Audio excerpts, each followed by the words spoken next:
I wish that I would have thought about myself and not listened to my outside influences like family, friends, and everybody else that told me this is what I should do. I should have followed what I wanted to do. They're not. One of the questions you asked me, which I'll never forget, you're like, you used to be fat, didn't you? And I'm like, yeah, I sure was. And you're like, that's it. That's it. Yeah. She's got the fat girl personality. If I were to die tomorrow, would I die happy? And the answer was no. And I'm like, where would I die happy? On the beach. So 10 years ago, I looked up this place, which, am I allowed to say this? I don't know. This might have to be edited out, but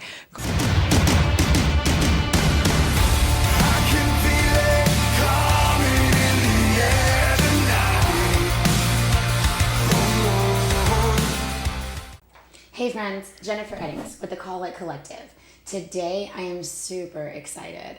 Probably my most favorite guest so far, unless she pisses me off here in a few minutes. It is truly my best friend. Her name is Crystal, and I'm going to let her introduce herself a little bit. hey, I'm Crystal Snead, and that's what I do. I like to piss people off. Very good at it. Honest and also to the point. To the point where, yeah, a lot of people don't like it. But I love it, and I love you so much for being here. And you and I talked a little bit about this, right? What we were going to talk about or whatever. What you forgot to tell the two people that are watching is that, what do you do for a living? I'm an LPN of about 18 years. Prior to that, 11 years. And then prior to that, I was a CNA for about 5 years, nursing home. So I've done nursing home, I've done psych, I've done short-term, long-term, acute care. And when it comes to nursing, I'm definitely chose that as my career for the long haul. I think you absolutely do. So now you're doing home care, correct? Yes. Okay, perfect. Home care for about 3 years now. Yeah. And how do you love it? I do. I prefer it over long-term care, obviously, or like working in whatever. Nice. Inpatient, 100%, because the workload's a lot less and it's a lot less stressful. So did I take a pay cut? Yes. But was it worth it? 100%, because the stress level is so much more reduced than what it was when you were dealing with a lot of extra charting and issues and grievances and everything else. It was a lot. So mental overload, I would take a pay cut for mental ease any day of the week. Amen, sister. You and I, we became friends almost instantly. And it was before we even knew that either one of us were a nurse, right? So we didn't really connect necessarily over nursing. We connected over energy and spirit and love. So when we were talking about like what we wanted you or what your topic would be about, your initial statement, and I'm paraphrasing, was death doesn't scare me, not living does. Yeah. So I just want to give you this, like, there's your sentence. Go.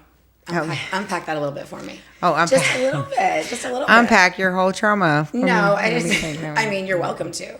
But I meant, like, what does that mean? Like, in nursing, when someone says death doesn't scare me, not living does, what does that mean for you? Okay. Well, most of my experience is obviously with long-term care. I've had many thousands at least of elderly people that I've taken care of throughout the years, and 100% of them will always tell me things like, I wish I would have done this, I regret not doing this.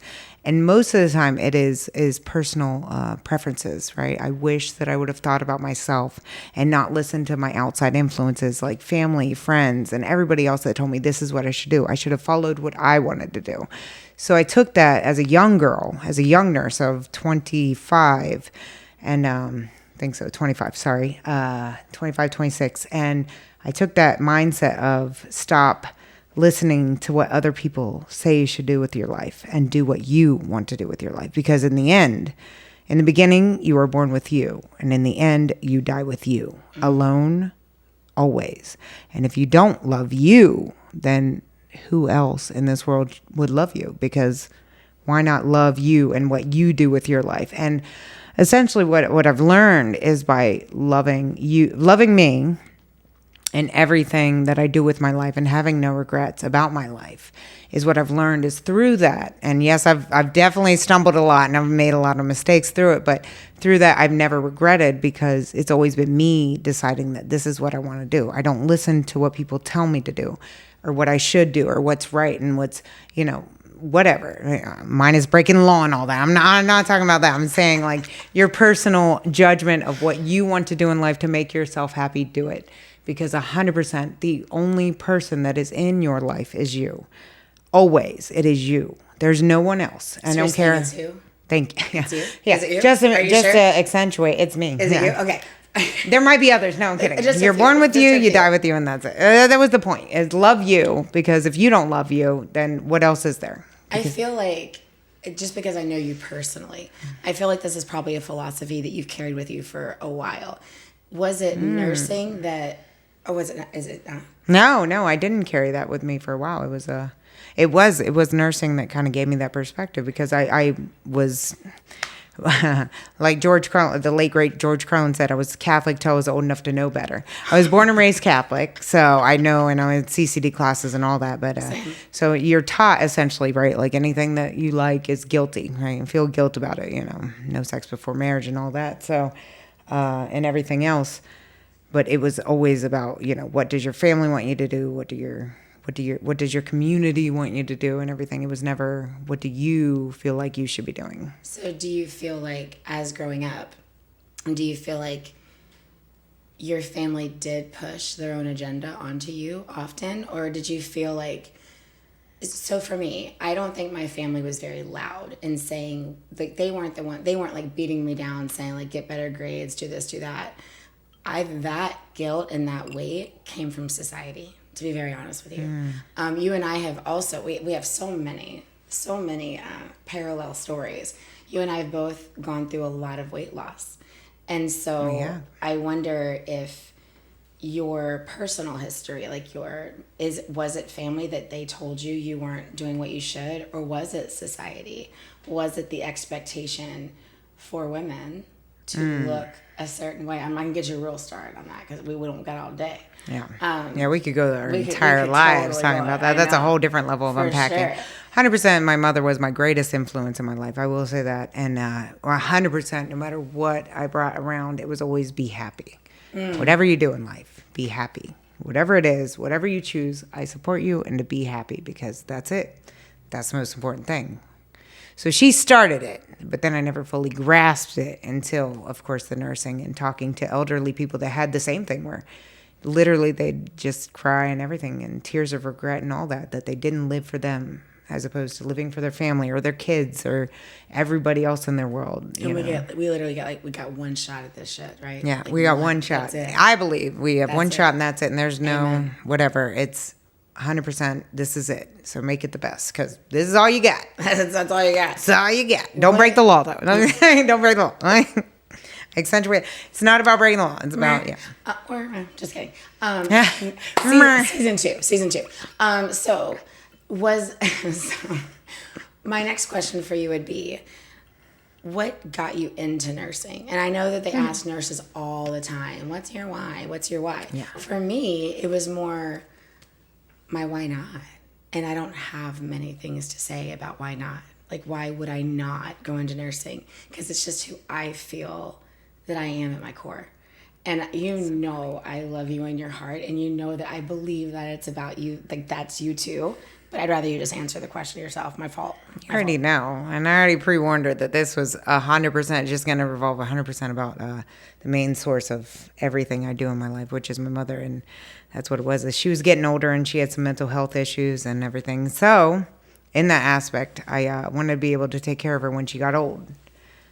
So I wanted to have those capabilities. And the only way that you can take care of your loved ones is, of course, if you're a licensed professional that knows how to be medically supervised and knowledgeable, essentially, about what they do. So you literally sought out nursing in order to take care of my parents when they got older, because I had worked as a CNA in the nursing homes. I saw the horrible, and I'm not saying any facilities at all. I'm just saying in my general experience, the malnourished, the mistreatment, the neglect, the fact that people would go hours just laying in their own filth because people didn't want to pay attention to them, hours without water, just 100% just the horrible treatment that they received. And I can only do so much in an 8-hour shift, and I can only do my part as hard as you can work. You can't be there 24/7 as much as you want to be. And so, but I swore to myself I would never let my mother experience that ever. I will never let anybody that I love experience that type of essentially abuse, right? In a form of abuse, in a sense. It is what it is, and I don't. And it's not anybody in particular. It was just it's the facilities in general. Just because we're so underpaid, underappreciated, and they overstaff, or they understaff and they overstock people, and to the businesses it's just another bed and it's just another cost. But at least it feels that way sometimes, for 100%. sure. And I think that's even more of a reason why. And I'm going to say this, and you can say whatever you want, but I do think that's part of what God's bigger plan is. I already know, because like, I think He puts certain people, universe, pasta God, whatever it is, I don't care. I think there is a greater power that puts the right people in healthcare, because at least, well, maybe not everybody, but for the most part, someone that has your heart. Now, I would never say his name, but I've met the young man actually that you take care of, and watching you with him is something that I love so much. You're gonna be pissed off later. She's gonna have an attitude later, but it's okay. You've always said you didn't want kids. It's just not a thing for you. God, no. Okay. Hell no. Just not a thing for you. Are we not allowed to curse? Good. We're good. You're good. We all curse. We all feel the same. Edit that out. No, don't. It's so funny to me though. Not funny, but it's ironic to me that you talk about not wanting to have kids for your own life, but you take care of everybody in your life. You are a parent pseudo for your young man. And it's the most real relationship. Like, the truth is, kids are hard. Special needs kids are hard. You can get frustrated with a situation and still love the person. And that's what I see. I'm not saying I see you frustrate them all the time, but life happens, right? And you just take it like I do as a mom. I get very frustrated with my kids. My oldest one, that kid tried me for sure. And I always knew Jay would be a part of the picture. I'm just thankful he's a corrections officer and not on the other side for sure. And she's a great mom. I love her. No matter what she tries to say, she's a great mom. And she's done her best, and they're amazing. Because how do you tell if you're a good mother? What do your kids do? That's how you know. Whatever they do, that's how you know you. He sold wine coolers to the bus stop. So what are we saying? All right, but no. Okay, I'm just saying. What is he doing now? Okay, he's successful young man. He's a very man. Successful young man. He has the best heart ever. But I think sometimes I just think you don't give yourself enough credit. I think anyone that's in healthcare and that is a caretaker essentially is quite in fact a parent. However you want to look at that. And I just think the way that you pour yourself into others, including me, is beautiful. Is absolutely beautiful. And for everyone that not everybody knows all the things, and that's okay. We'll get there, season 2. But over the last few months, different podcast right there. Yeah, season 2. The last few months, you have 1,000% taken care of me. Yesterday, just going out to hang out with our friends. It's what friends do, and I wish more people understood what real friendship is. Real friendship and what can you do for me? It's what can I do for you? And but it's bare minimum. It's 100% just you're there for them. It's like, oh, I do this, yeah. Oh, yeah, I can't believe you did that. Yeah, I did that because that's what friends do. It's not a matter of give and take. You just do it because you want that person in your life through all faults and problems and everything else. It's not what can you do for me? It's what can I do for you in order for you to grow as much as I grow being with you, which she's actually had me grow due to our friendship, if that makes sense. I think I said that different. You know what? Let's do that. Yeah. Tell that part. Oh, okay. Because I know where you're going with that. So prior to meeting this beautiful, gorgeous, stunning. Here we go. I know. Are we getting off topic? Is that allowed? All right. Okay. So I'm the host. I do it away. That's what they do. We get off topic. So essentially, prior to meeting Jennifer, I was I don't know if you've ever seen Queens of Comedy, but there's a comedian on there. Oh God, I can't remember which one. That literally is. I I can't remember, but literally she's sitting there and she's like, ladies, if you're sitting next to a skinny bitch, I want you to take your fist and ram it in the top of her head. Fuck them skinny bitches. I hate you skinny bitches.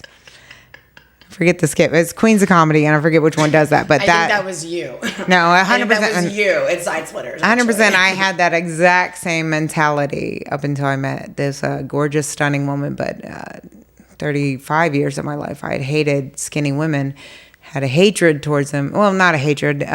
Essentially a prejudgment about them, that they were all just stupid, skinny bitches that are just, hoity-toity and just, I'm better than you and blah, blah, blah, blah, and everything. I think, obviously I've always been a big girl, so I've always had that stereotype, just like they have a stereotype for us big girls. We all know everybody got a stereotype for big girls. Like, we just sit around lazy, Okay. So same thing, stereotype for, change? Right. So my stereotype, land the plane, like stops trailing. So essentially, the very first day I met her, she was just like, hi, I love you. And I was like, oh my God, what is this woman doing? Like, and so I gave her a hug and she's like, I love you, you're so beautiful. And she was so legit. It wasn't like the I love you, you're so beautiful fakeness that a lot of people portray. It was 100% genuine. I love you. And just a hug, and just a heartfelt, warm hug that you don't experience. And I'm like, I think I misjudged these women all my life. So she's altered my entire perception of how the lesser weighing women of the world are in this world, that they're not. One of the questions you asked me, which I'll never forget, you're like, you used to be fat, didn't you? And I'm like, yeah, I sure was. And you're like, that's it. That's it. Yeah. She's got the fat girl personality. She's so humble and genuine and down to earth. It's a thing. A fat girl personality is a thing. And listen, I can say it because I was over 350 pounds. We have our personalities. And through the experience, I've also learned of women that are lifetime skinny women that also have a humble and true. Fat girl personality, but have never been thick in their lives and never gained weight. But they are also the same way. And you're like, all right, so, but the initial opening of that way of thinking and perspective was you. I think that was the gateway. Yeah. You being able to. There you go. Thank you. The gateway, that's the word. And now, once you were like, hey, wait. She's not a complete horrible If she's not a horrible person, maybe there's other skinny women that aren't horrible. Skinny bitches are horrible too. Maybe there's other skinny bitches. Yeah, exactly. So essentially how I used to refer to skinny bitches as skinny bitches, but now I'm like, oh, these thinner women, these thinner queens. Like, so our whole topic, which I've gone completely off script. By the way, shout out to my big girls. Whoop, whoop. Watch out for the big girls. Watch out for the big girls. Focus. I'm sorry. Focus. Your ADHD is slipping out. So it is. You're good. When I first did this topic, was going on the whole like death doesn't scare me, which never. We've hijacked it, and that's okay because why? I do what I want. But. And I used to let death scare me. I used to stay up at nights, haunted by it. The fact that this is it, and like I would wake up in the middle of the night. That's deep. Wake up in the middle of the night, scared shitless. Like this is it. Like this is. Yeah. I could possibly not wake up the next day. Like. And then what? And then, what? And yeah, so it did used to haunt me. So, what shifted that for you? What shifted it was being like, oh yeah, well. That was it. So this is it. And then I'm like, if I die tomorrow, will I die happy? And if the answer is no, then I changed it. So I looked out the window and I was in Missouri and I was like, it was blistery and wintry. And I'm like, if I were to die tomorrow, would I die happy? And the answer was no. And I'm like, where would I die happy? On the beach. So 10 years ago, I looked up this place, which, am I allowed to say this? I don't know. This might have to be edited out, but it's called the Limp Dick of Florida. But if you look at the state of Florida, you see this little teeny tiny thing just hanging down like this. And that's St. Pete, which is surrounded by water. So I said I wanted to go to a city surrounded by water, and that was St. Pete. Actually, I don't think, when did that's you true story, by the way. It's 100%. I never tell lies. I know. 10 years ago. A little bit over 10 years ago now. So I got down here in 2013. I had been, and I'm sure I've told you this story, but I'm going to tell it again. I was married, and when I was 5 months pregnant with our fourth child, my husband messaged me in the middle of the night, and he was like, hey, by the way, I'm cheating, and I'm not coming home. Lovely. And it was so great. And he had just made me a stay-at-home mom, like 2 months prior. Great, fantastic. Moving on. we fast forward all the things, and then I have Jacob, who is such. You love Jacob. I love Jacob. I know you do. I married a Jacob. So. I know. Okay, I know. Jacob is such a beautiful light. Beautiful soul. The pure souls in the world. They're very far. They're very rare. Purest. When you find them, you don't mistreat them. Treat them right because they deserve it. And if you do, we'll come after you. Yeah. Because you don't mess with God's people like that. You just don't. I know. You're right. So shut up. Moving on. Pure hearts is essentially what she means by that. The genuinely good people. What I mean by they don't know how to be bad. They don't. And we do. We're very good at it. And they don't know that. They don't know the evil. We do. So I was sitting there after I had Jacob, and I was, of course, back at work. I went back to work 2 days after old boy told me he was checking out. But amazing. I was sitting there, and I'm making, $13 an hour as a medical assistant, 4 kids. How much child support? Fantastic. And I love you, Mom. But with parents who weren't wanting to help, they in their mind, they raise their kids. And it is what it is. So I'm like, listen, I'm going to be poor, miserable, fat in Tennessee, or am I going to the beach? Because I'm going to be the same no matter what. Mindset. Take me to the beach because I can be poor, broke, fat, miserable on there. The beach. Right? Absolutely. I'd rather die on the beach than die in blistery, nasty Missouri. 100%. Amen. So I moved here in 2013. I moved to Wesley Chapel at first. No regrets.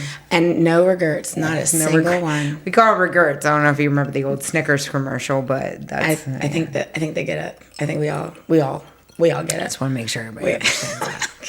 Not the only one. No regrets. Like that's a millennial thing for all you Gen Xers and Gen Zers out there. That is a millennial. Oh, you are a millennial. One of the saddest days of my life. I am a millennial, and by the way, the stereotype of the millennials being non-working lazy people has got to stop because that irks me. Because I've been working since I was 12 years old. 100%. Because I don't know. That's what I hear. Millennials were known for non-working and. They're known as non-working and just hating life and blah, blah, blah, and just expecting things to be given to them. But I've been working since I was 12 years old, and I started babysitting, right? Who would trust a 12-year-old with a 6-year-old? Well, apparently back then they did.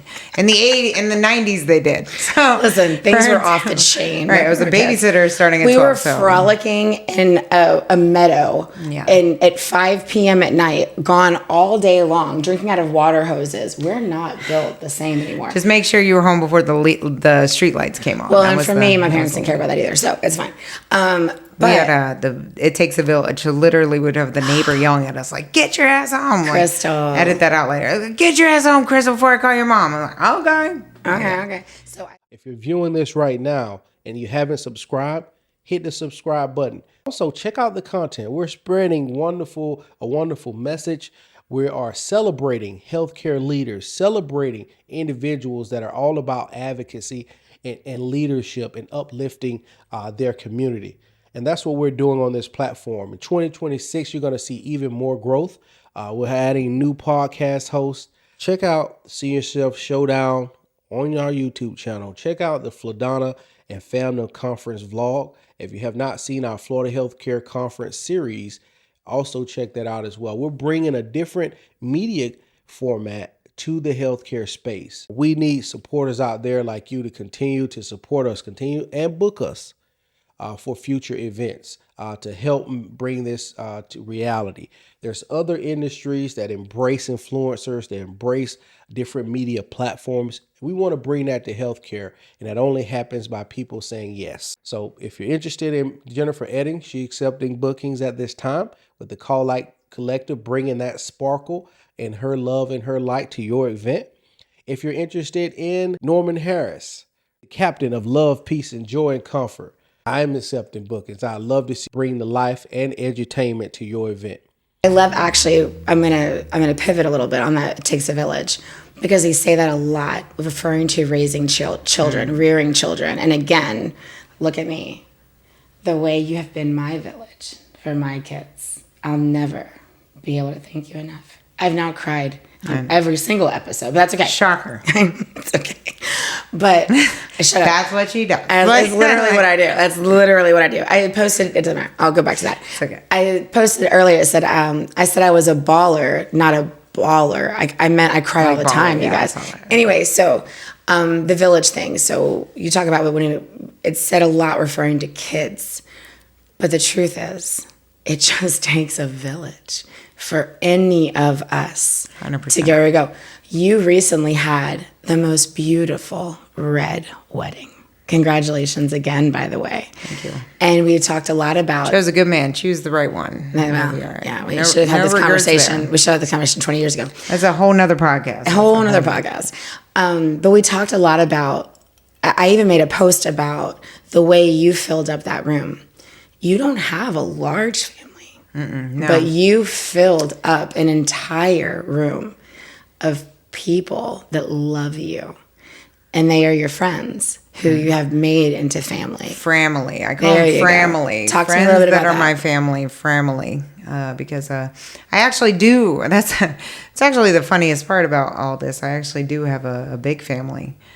A big, huge family, in fact. And I didn't know that. What I've learned is that my mother was like essentially the black sheep of the family. And so through that, I was essentially the black sheep in the sense that I chose the non-traditional role of, instead of marriage and kids, right? You know, you graduate, you get the education, you find your husband, you settle down, you have the kids, white picket is that the way it fence and all goes? that. Yeah. Oh, I missed that. Supposedly, yeah, Okay, that's cool. the way it goes. But I chose the single route of forget that, focus on career and just having fun. And that's essentially why I don't have a lot of family that support me in that sense, is because a lot of them didn't understand or relate to. And our family that's a whole different podcast, believe me. Season 4? Oh, yeah, Season 4? Season 4. Season 4, cool. Is it season 4 or season 6 now? Because, yeah. So there was a stereotype there of what you're supposed to do and how you're supposed to act. And I think my fondest memories is whenever we would actually all get together as a family, our biggest conversation would be, who lost the most weight and who's the most successful. That's that's not intimidating. Yeah. That's not, and it was always, obviously it was majority women in the family. Was that right before the caroling and the Christmas cookie baking? Is that kind of when they fit that shit right in there? before they made the Buckeyes in the hills of West Virginia. There was also they asked you how much have you disappointed the family this year, Crystal? Who's the fattest one this year? And before we eat this buffet, who's the most successful out of all the kids? And it was a battle of who was the greatest cousin type of thing. Oh God, it was awful. So essentially, I had nothing in common with any of them. And so I essentially, through that, I've learned to make my family, my friends, my family. And have I gone through many friends and trials and tribulations of friendships that I thought were family that in fact were just people that wanted to use and take advantage and abuse that essential giving that I ultimately have inside? Yeah, but Death a whole nother podcast. Yeah, another podcast. Podcast 5, 6, 7. Yeah, we're on season 12 at this point. Apparently. So a whole lifetime of podcasts. I mean. If you were to, let's just imagine Jacob is sitting in front of you. And so for those that don't know, which you should, Jacob is my youngest son. He was born October 22nd of 2012. So 2025, he'll be 13 this year. And I don't know when this episode's dropping, so I don't know if he's 13 yet or not. Imagine Jacob sitting in front of you. All of your experience, your life lessons, the things you've been through, your challenges, your wins, your losses, whatever. If Jacob were to say to you, Crystal, first of all, I got 2 Spanish mackerel on the same line, right? Because he talks about that all the time. 100%. Because Crystal took him fishing, and we hear about it. Everybody loves fishing. All the time. Only sport you can play with, no matter what your age, weight, or physical capacities are. It's the only sport in the world that you can play no matter what. So if Jacob were to say to you, Crystal, can you give me one tip, piece of advice, life lesson, something to where I hopefully can spend the least amount of time as possible living in somebody else's expectations to get me to where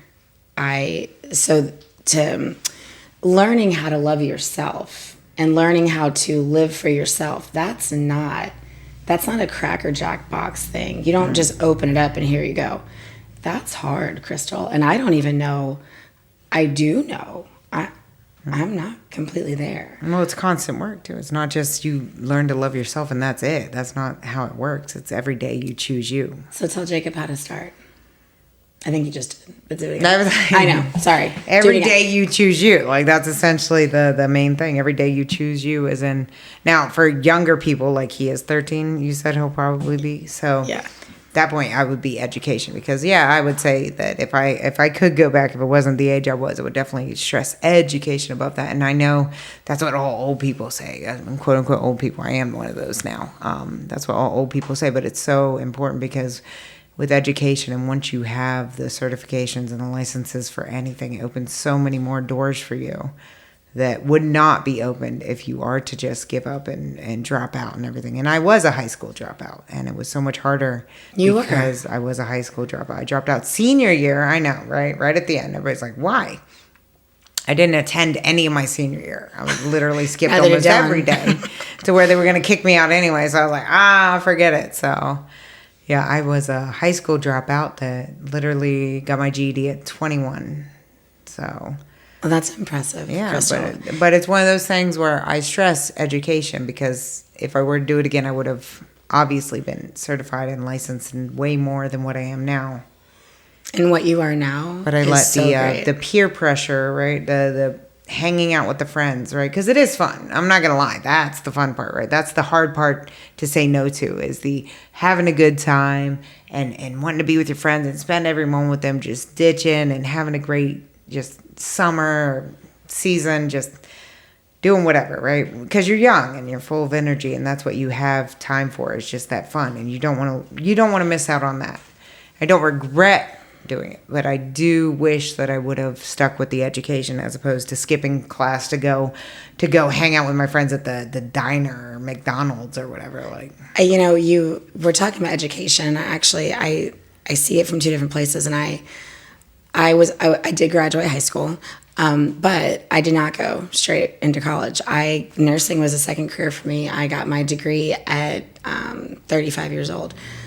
But I would agree with you to stress education, because it would have been the distraction away from some of the poor choices.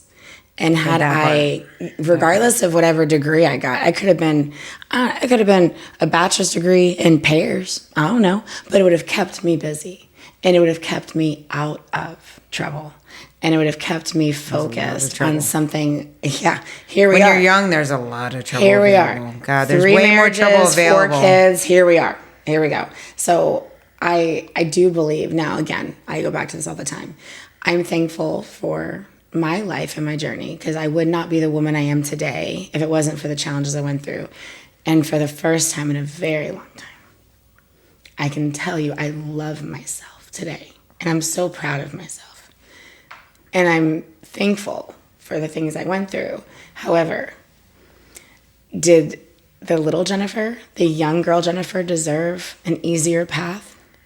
She really did. And would she have learned this, right? The loving yourself earlier, had we have done, both of us, I'm not just saying me too, had we have done what we should have done earlier, would we have learned to love ourselves earlier? And yes, choosing ourselves every day. We Even if it's to be a master of pears, pears, I would have still been not a single mother. I wouldn't have been a 20-year-old driving up to Jackson, Tennessee on the weekends to see my boyfriend who was in jail. I wouldn't have been putting money on books. I should not have known what putting money on books meant at the age of 20. I should not have. I wouldn't have been an 18-year-old driving male prostitutes around. That is facts, by the way. No lies. But it's past the statute of limitations, so you can't get me. 40 now. We're done. 7 years passed. There is not a single part of you are so stupid. Male prostitutes. I do my best to I'm like, well, Not female. This is how bad I am. And you're like, oh, no, I got you. I see your male prostitutes. Which, by the way, it was good and I'll money. Raise it was you. good money. Oh, you just keep going. You just keep going. I was trying to give you an out, and you just keep going. I'll raise you. Yeah, I'm sorry. I'll raise you your male prostitutes, and I'll give you, 2 children out of wedlock. And the other day, you and I've lived my life. Right. That's what your tombstone's going to say. I've seen both sides. I tell people I've seen the underground. I've seen the stereotypical society that everybody sees, but I've also seen the underground that nobody talks about. Topics that nobody approaches. I've seen that. I've lived it. I know it. And nobody How ever... many people do you think actually know that, but just are afraid to admit it and say it out loud? Oh, a lot. Way more than you know. I could tell you some stories for sure. That's a whole nother podcast. Yeah. I could tell you some stories. You better email me at crystalsnead@yahoo.com if you don't want your story coming out in season 7. If you want, I won't give names, but I'll definitely tell some stories. And if it's you, I'm sorry. That's my bad. So I won't give your name personally, so nobody will know it's you unless you say it's you. If there's one thing anyone, like, again, the 2 people that are watching, they can take away from this is that I think our common, we have a lot of them, but one of our biggest common denominators or whatever, that's not the right word, doesn't matter, is humor. Is using humor. Oh, yeah. Yeah. So, like, nursing in general, you have to. Nurses have to have a dark sense of humor or you will not survive. And the other day, you and I looked at you. Can't take anything literally. Not as well. You can. Somebody spits in your face, doesn't like their food and throws their tray at your head. You just laugh it off. You're like, all right, Ethel, you don't need to eat today. That's fine. Like, there was an older lady one time, and she was like, all right, Catherine. There's no Ethel in particular. I was like, my name's not Catherine. It's Jennifer. She goes, sweetheart, 87 years old. Your name's whatever the fuck I want it to be. I said, Catherine, it is. I got you. You're good. You're Catherine. You're Catherine today. You are today. And so using humor to get through. Like, and I love those memes. It's like, I can't even be sad because I got a joke. 2 seconds later, when we were doing our Olympic diving competition, if you guys haven't seen it, check it out. 2,000 views already. And I went to introduce myself. And I was like, coming into the board, Jennifer, Adams, Grimm, Eddings, Falcone, Eddings. Here I am. Because if I don't make fun of myself, and this goes back 100%. to the fat girl stuff, right? Yeah. If we don't make fun of ourselves first, 101. Somebody else will. Someone else will. And even if we do make fun of ourselves, there's always somebody that wants to make a comment and wants to make you feel bad about yourself. And and that's the thing. If you are ready for it, if you prepare yourself mentally, that's it. And you joke about it with yourself, then when somebody says it and they mean it and they want to be mean, you won't get offended because you'll be like, please, you got that? I got worse for me. I know worse to tell myself. I said worse about myself. You're not going to hurt me today. I assure you. Exactly. I think I was talking the other day to some nurses in the hallway, and we have one-liners that we use all the time. And someone will be like, oh, I'm sorry, I thought that was you. I'm like, oh, don't worry, I've been called worse. It's okay. I say it all the time. So what is a one-liner you think you say consistently, whether it's at nursing or at home, that you do it? What? Bare minimum. Bare minimum. What's the other one? Aesthetics. Very much about aesthetics. I've heard the bare minimum shit so much lately. However, bare minimum, but that was the reason why I stressed the bare minimum is because, oh God, that's a whole nother podcast. I feel like that's like a relationship podcast. Like we can't even delve into that. We're supposed to stay focused on what we're talking about, but we went off essentially what it was is that I raised my expectations of what I deserve. That part in a relationship, because I raised my expectations. I found above my expectations. It wasn't just what I wanted. He was above and beyond, and that's why I always stress bare minimum, because the things that women now accept from men are just not even the bare minimum. They're not even meeting their standards. Men are supposed to hold doors. Men are supposed to pay. Men are supposed to take care of you. And no, you're not a gold digger if he buys you a freaking dinner at McDonald's. Like, no. Gold diggers go after millionaires and billionaires, not you taking her out to the steakhouse down the street. I should have married better. That's for sure. Well, that's actually, and I know that he's on camera right now, but Norman is our ever trusting and faithful producer. And today, our first guest that arrived earlier. Getting a kick out of this. You said earlier, he was asking, he's like, wait a minute. He's like, I do want to talk about this. Why don't we focus more on teaching young ones? Yeah. Pick better, pick intentionally, pick for the right reason. 100%. And that's such a profound question. Why don't we? And then I was asking myself, I'm like, well, wait a minute. Because we've lowered our standards. We lowered our standards, but why? Because all these, oh God, I know it's. I'm sure you can have your reason. I know people are going to stress daddy issues for me, for sure. No, people are going to stress that the reason why, and I know everybody is the standard issue, but it's 100% what we're taught with movies and TV and news and everything else, right? Because what was that? Are You Lost, Baby Girl, and all the Good Girls TV show where the Puerto Rican drug dealer was essentially hot for everyone, but he was also no idea what we're talking about. Horrible. Essentially, what I'm saying is that mass media influences women to lower their standards of what a good man is. A good man is not a man that degrades you and talks down to you and calls you, it might be edited later, but calls you a bitch and, I hate you and you're stupid and everything else. Because even though they're saying it in a joking manner and you laugh it off. It's not a joke. It's not a joke. A man should never insult you.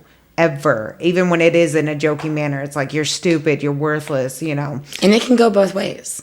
And same thing. We know women that don't always treat their men right. You never call your spouse stupid. You never down talk them. You know, in public, if you want to have an argument, you keep that private, and you don't take that to the public because it's not anybody's concern, and it's not.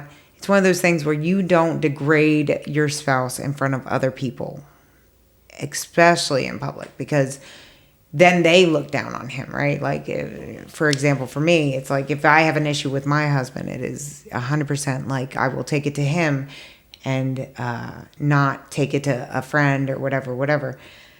And there are certain instances where I've had to catch myself where I will start down talking to him. I'm like, oh, I gotta stop that. Because I'm human, yeah.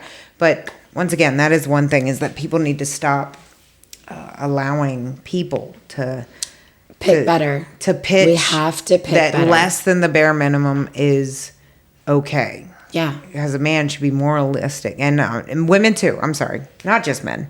Women too. Be honest. Be upfront. Communicate. And not just communicate like, oh, they should know. No. Nobody's a mind reader. Nobody can read what is on your mind. You can't tell what I'm thinking. I can't tell what she's thinking. Because you don't know the traumas they're coming from. You don't know where they're from, what their background is, That's who right. they are as people.